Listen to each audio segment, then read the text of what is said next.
Have you ever taken out a loan or bought something on a credit card? If so, you have taken on debt, maybe even run a deficit.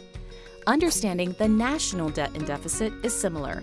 The U.S. government often borrows money to cover its expenses, which include programs like Medicare, infrastructure improvements, even government and military salaries.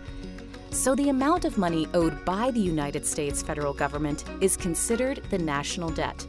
But when the amount of money going out exceeds the amount of money coming in, that is the national deficit, when spending exceeds income. And unlike debt, the deficit is measured from year to year, not cumulatively. To make matters complicated, the government sometimes borrows money to cover the national deficit.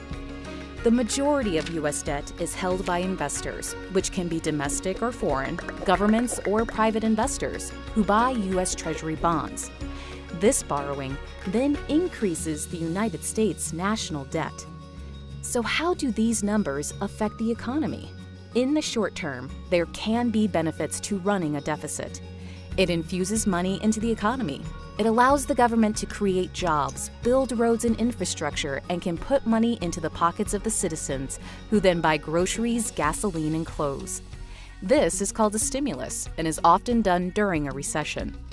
But as deficits continue year over year, the debt grows larger to pay for those deficits. And when the government has mounting debt, the interest rates on those debts can rise too.